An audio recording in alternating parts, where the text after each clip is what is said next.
Sir இது ரொம்ப ஆச்சரியமாக இருக்கிறது சார். எல்லா ப்ராப்பர்ட்டி எல்லா டாக்குமெண்ட்டையும் கையில் வச்சிருக்கிறவனுடைய சொத்தையே இவனுங்க ரெஜிஸ்டர் பண்ணி கொடுக்கறதுக்குள்ள சாவடிச்சிருவானுங்க. சுப்ரீம் கோர்ட்டு இது நீ பண்ணக்கூடாதுன்னு சொன்ன ஒரு சொத்தை இவர்கள் செய்துவிட்டு அதே நேரத்தில் இந்த கரூர் விவகாரமும் இது கோயிலுக்கு சொந்தமானது அப்படிங்கிற இந்த விவகாரத்திலும் கையை வைத்திருப்பதை பிஜேபி கொஞ்சம் தீவிரமான பிரச்சனையாக இதை கருதுகிறதா சார்? ரொம்ப தீவிரமாக கருதும். கோவில் சொத்தில் ஒரு சொத்தை கூட விடக்கூடாது அப்படின்றதுல பிஜேபி ரொம்ப தெளிவாக இருக்குது. ஓகே, அதற்கான இந்த போராட்டங்களுக்கெல்லாம் கூட கூடியவர்கள் அறிவிக்க போகிறாங்க. இப்போ கரூர் முரளி சார் சொன்னதில் ஒரு விஷயம் சொல்லணும். மாரிமுத்து அவர்கள் மிக நல்ல அதிகாரின்னு சொன்னார். அது ஒரு திருத்தம் இருக்குது.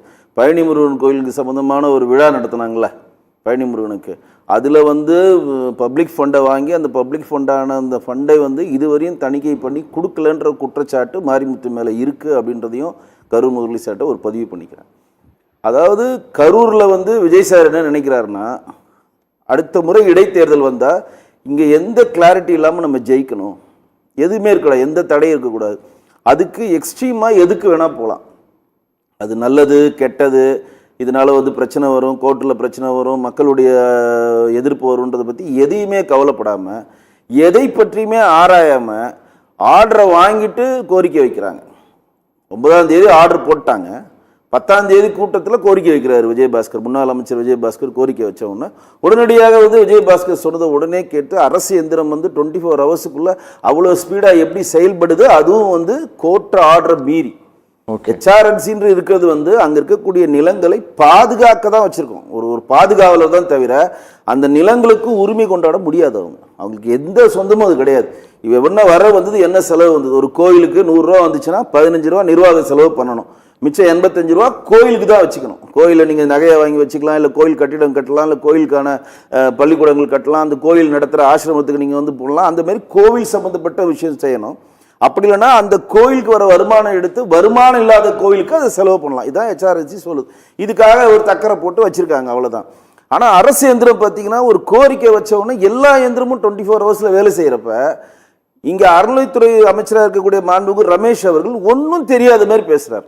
ஏன்னா அவருடைய அனுமதி இல்லாமல் அது நடக்காது. ஏன்னா அமைச்சர் அனுமதி இல்லாமல் எப்படி நீங்கள் கையெழுத்து போட்டு உங்களுக்கு கொடுப்பாங்க? விஜய் சார்கிட்ட கேட்டு விஜய் சார் பண்ணுங்கன்ட்டுனா முடிச்சிருவாங்க. அப்போ அவர் அனுமதி அங்கே இருக்குல்ல.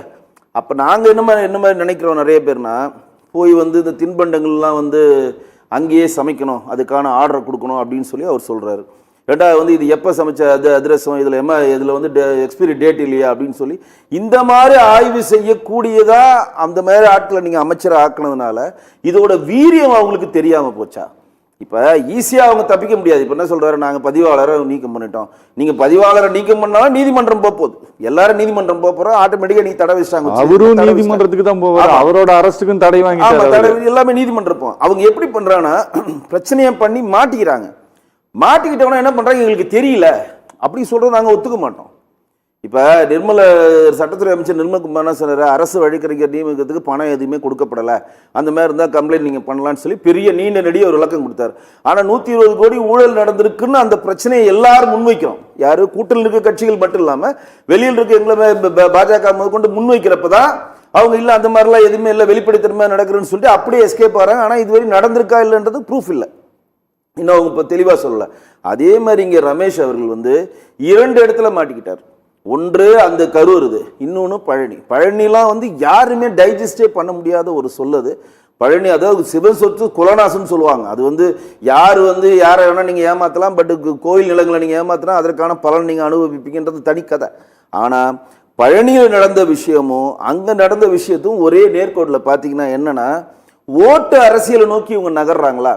அப்போ நீங்கள் கரூரில் நம்ம வென்றெடுத்தா இந்த 3000 ஓட்டு நமக்கு அப்படியே கிடைக்கும். ஏன்னா அது ஒரு பல நாள் பிரச்சனை. அது உள்ளே போனால் ரவிக்குமார் சார் சொல்லிட்டார், என்ட்ரி சார் சொல்லிட்டார், அதை பற்றி மறுபடியும் பேச விரும்பல. பல நாள் பிரச்சனை. ஆனால் பல நாள் பிரச்சனையாக இருந்தாலும் அது நீதிமன்றத்தில் இருக்கிறப்ப யாரும் டிசிஷன் எடுக்க முடியாது. கலைஞரும் அதை தொடலை, ஜெயலலிதா அம்மா தொடலை, எடப்பாடி தொடலை, மாண்புமிகு முன்னாள் முதலமைச்சர் மு க ஸ்டாலின் அவர்கள் தொடலை, யாருமே தொடலை. ஏன்னா நீதிமன்றத்தில் இருக்கு. அங்கே போயிட்டு ஓவர் நைட்டில் ஜியோ பாஸ் பண்ணிலாம் பண்ண முடியாது. ஆனால் நீதிமன்றத்தையே அவமதிக்க பண்ணுற மாதிரி நீங்கள் ஒரு அரசாணை வெளியிடுறதுக்கு ஏற்கனவே 45,000 ஏக்கரை காணோன்னு முன்னாள் அறநிலைத்துறை அமைச்சர் சேகர் பாபு சொன்னார், நாங்கள் மீட்டிட்டு வரோன்னு சொன்னார். இப்போ இருக்கிற நிலங்களை நீங்கள் தூக்கி தூக்கி தூக்கி தூக்கி கொடுத்தீங்கன்னா கோயிலுக்கு நிலங்களே இருக்காது. இப்போ நீங்கள் போய் தமிழ்நாட்டில் கோயிலை பார்த்தீங்கன்னா சுருங்கினே வருது கோயில். கோயில் வந்து பெருசா இருக்கும். நீங்க வடபள்ளி கோயில் கூட ஒரு எக்ஸாம்பிள் சொல்றேன். நான்லாம் சின்ன பிள்ளையா இருக்கப்ப அவ்வளோ பெரிய வளாகம் அது. இன்னைக்கு சுருங்கி கோயிலும் தெப்பக்குளம் மட்டும்தான் இருக்கு. ஃபுல்லா ஆக்கிரமிப்பாளர் தான் இருக்காங்க. கபாலீஸ்வரர் கோயில் எடுத்துக்கிட்டாலும் சரி. இப்ப லேட்டஸ்டா நடந்து ஒன்று சொல்லலாம், திருவல்லிக்கேணியில் இருக்கக்கூடிய பார்த்தசாரதி கோயில்ல அந்த தேர் சுத்தி வரத்துக்கு இடம் கிடையாது. அது போய் மேலே தட்டுது. மேலே தட்டுன்னு ஆணையர் தக்கர் வெளியில வந்து கூட என்னன்னு பார்க்கல. அந்த தேர் சுற்றி வர அளவுக்கு அங்கே ஸ்பேஸ் கிடையாது.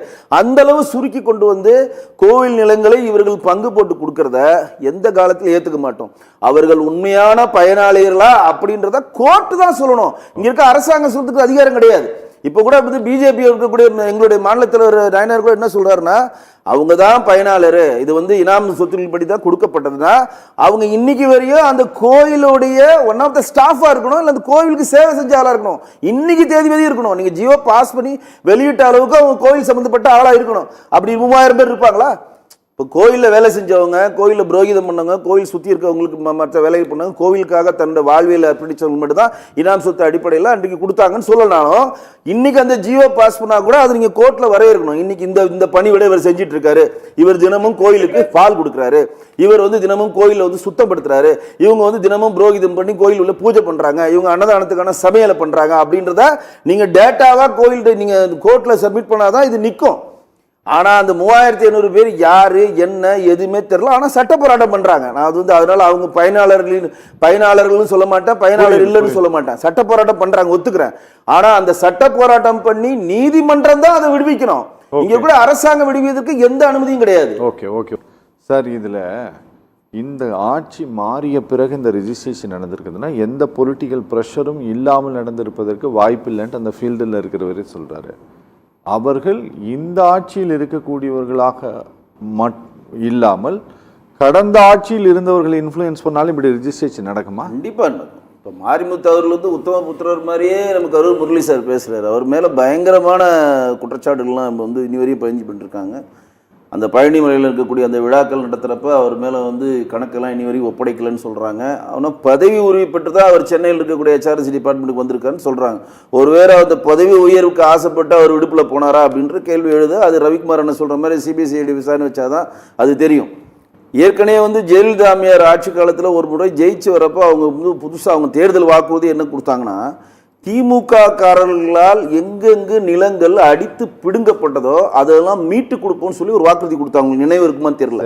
அது வந்து கவர்மெண்ட் இடமா இருக்கட்டும், தனியார் இடமா இருக்கட்டும், வேற ஒருத்தர் இடமா இருக்கட்டும், அதை வந்து மறுபடியும் வந்து உங்களுக்கு சிறப்பு சட்டம் போட்டு அந்த விஷயத்தை இம்ப்ளிமெண்ட்டும் பண்ணாங்க. கரூர் முரளி சார் வந்து தேனும் பாலும் ஓடுற மாதிரியே பேசுறாரு. அவருக்காக பதிவு செய்யறாங்க. தீபத்தூண்ல தீப ஏத்த விடாம இந்துக்களுக்கு எதிரான ஒரு கட்சியா தமிழ்நாட்டில் இருக்குன்னா அது திமுக மட்டும்தான். இன்னைக்கு வரையும் சட்ட போராட்டம் பண்ணிட்டு தான் இருக்கிறோம். ரவிக்குமார் அண்ணன் அதை முன்னெடுக்கிறார். இன்றைக்கு வரையும் இந்துக்களுக்கு விரோதமான ஒரு கட்சி ஒண்ணு தமிழ்நாட்டில் இருக்குன்னா அது திமுக திமுக திமுக. அதுல எந்த மாற்றம் கிடையாது. இவங்க என்னன்னா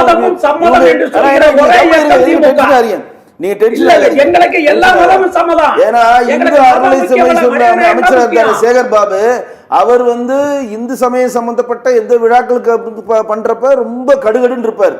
அதே கிறிஸ்தவ மதத்திற்கான விழாக்கள் பண்றப்ப நானும் கிறிஸ்தவன் தானே அலோலியான்னு சொல்லி குதூகலமா துணை முதலமைச்சரோட அன்னைக்கு வந்து உதயநிதி அவர்களோட கொண்டாடினாரு. அவருக்கு தெரியும். இன்றைக்கு